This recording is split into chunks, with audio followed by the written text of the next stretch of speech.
Welcome to this lecture on the fundamentals of genetics. Today, we are going to explore a fascinating and crucial topic known as chromosomal aberrations.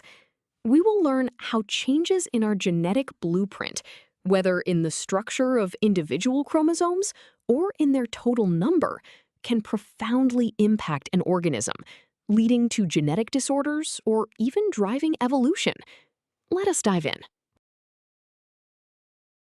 To begin, let us think of your entire genome as a highly detailed instruction manual for building a complex machine. In this analogy, the individual chapters are your chromosomes. Now, imagine someone accidentally rips out a few pages, photocopies a specific chapter twice, or glues a page back in upside down. The machine you build using this altered manual will likely have missing or extra parts. In genetics, these large-scale physical changes to the structure of our DNA chapters are called structural chromosomal aberrations. They do not change the total number of chromosomes, but they drastically alter the arrangement of genetic information. Now that we understand what structural aberrations are conceptually, let us look at the four primary types. These occur when the DNA double helix breaks and cellular repair machinery makes a mistake stitching it back together. A deletion removes a chromosomal segment entirely. A duplication repeats a segment. An inversion happens when a segment is broken out, flipped 180 degrees, and reinserted, which changes the gene order. Finally, a translocation occurs when a segment breaks off and attaches to a completely different, non-homologous chromosome. These changes are the root cause of many severe genetic disorders. Before we move on to the mathematics of these changes, let us see this with a concrete visual example. On your screen, you can see diagrams illustrating the four structural aberrations we just discussed. Notice how in the deletion diagram, a specific colored band is completely missing from the chromosome. In the duplication diagram, that same band appears twice in a row.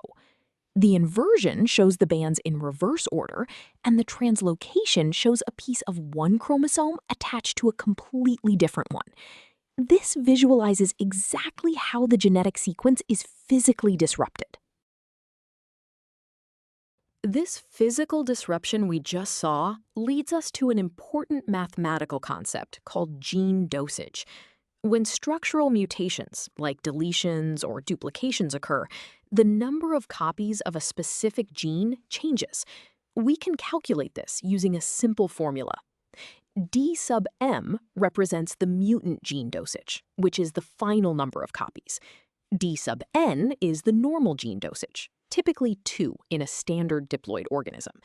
The delta D represents the change in the number of gene copies due to the mutation. If a deletion occurs, delta D is negative, decreasing the dosage. If a duplication occurs, delta D is positive, increasing the dosage. Now that we have our gene dosage formula, let us apply it to a practical scenario. Imagine a patient exposed to ionizing radiation, causing a deletion event on one of their homologous chromosomes for a specific essential gene. We are given that the normal diploid dosage is 2. Because one copy is lost in the deletion, the change in dosage is -1. We substitute these values into our formula. 2 plus -1 equals 1. The final mutant gene dosage is 1. Physically, this means the patient only has half the normal genetic instructions for this protein, which could lead to a genetic disorder. Beyond just gene dosage, structural aberrations also physically alter the microscopic length of the chromosome itself. We can calculate this final physical length using another straightforward equation.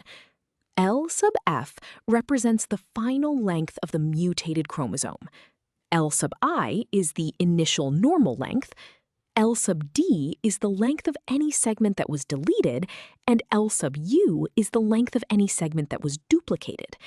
This equation simply states that the final physical size of the chromosome is a direct sum of its original size minus any parts lost plus any parts gained. Let us see this length formula in action with a complex mutation event. Suppose a normal chromosome has an initial length of 150 micrometers. A segment measuring 30 micrometers is deleted, but simultaneously a different segment measuring 50 micrometers is duplicated. We want to find the final length. We take the initial 150, subtract the lost 30 micrometers, and add the newly gained 50 micrometers. The final calculated length is 170 micrometers. A geneticist looking through a microscope would easily spot this size discrepancy, indicating a structural aberration has occurred. We have thoroughly explored structural changes, so let us now shift our focus to numerical chromosomal aberrations. Imagine you manage a shoe store where every pair of shoes must come in a box with exactly one left and one right shoe. This represents a normal diploid organism. Now, imagine a shipping error where a box arrives with 3 left shoes and only 1 right shoe. The total number of shoes is wrong because of a mix-up with individual pieces. In genetics, these shipping errors represent numerical aberrations, where the total number of chromosomes in a cell changes rather than their internal structure. Building on our shoe store analogy, there are 2 main categories of these numerical shipping errors. The first is aneuploidy, which is the gain or loss of one or a few individual chromosomes. This is usually caused by non-disjunction, where chromosomes fail to separate properly during cell division, leading to conditions like monosomy or trisomy. The second category is polyploidy. This is like receiving 3 entire pairs of shoes instead of 1.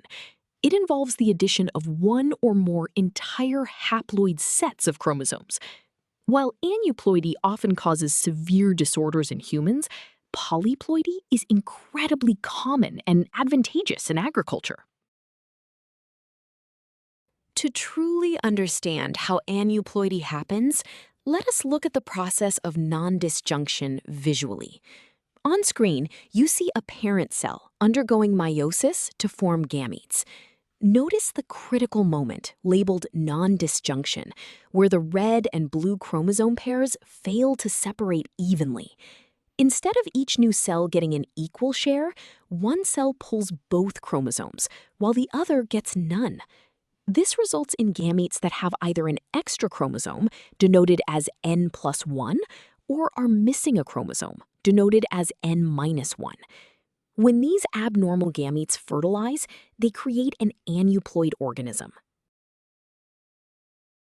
Now that we have seen how non-disjunction creates missing or extra chromosomes, let us look at the formula to calculate the total chromosome number in an aneuploid organism. C sub A represents the total aneuploid chromosome count in the cell. The term 2N represents the normal diploid number of chromosomes for that specific species. The variable K represents the number of individual chromosomes gained or lost. If K increases in a positive direction, the cell suffers from genetic overload, like in trisomy. If K is subtracted, the cell suffers from a severe lack of genetic information, like in monosomy.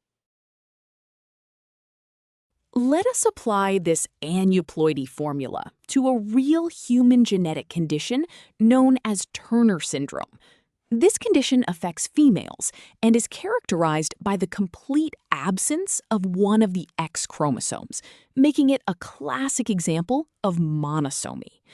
We know a healthy human has a normal diploid chromosome number of 46. Because exactly one chromosome is missing, our K value is 1, and we will subtract it. We take the normal 46 and subtract 1, giving us a final aneuploid count of 45. Every somatic cell in this patient's body contains only 45 chromosomes, leading to developmental changes. We just calculated aneuploidy. So now let us look at the mathematical formula for polyploidy, where entire sets of chromosomes are multiplied. C sub p represents the total polyploid chromosome count.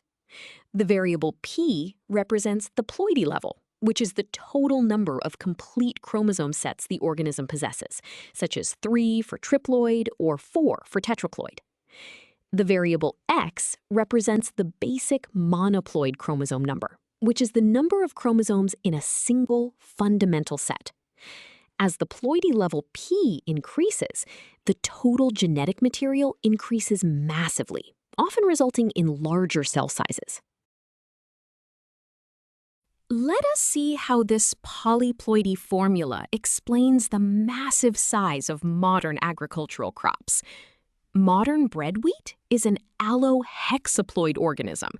The prefix hexa means 6, so its ploidy level, p, is exactly 6. We are told the basic monoploid chromosome number for its ancestral grasses is 7, so x equals 7. To find the total number of chromosomes in a single cell of modern bread wheat, we multiply the ploidy level of 6 by the basic set number of 7. The result is 42. This massive amount of genetic material is exactly why modern wheat produces such large grains. We have covered a lot of ground today, so let us review our key takeaways. First, structural aberrations, like deletions and translocations, physically alter the DNA sequence and gene dosage without changing the total chromosome count. Second, numerical aberrations fundamentally alter the total count of DNA molecules. Aneuploidy involves the messy, uneven distribution of individual chromosomes, often causing severe genetic disorders. Finally, polyploidy involves the clean multiplication of entire chromosome sets, serving as a powerful engine for crop improvement. Mastering both gives us a complete picture of how the genome changes on a macroscopic level. Great work today.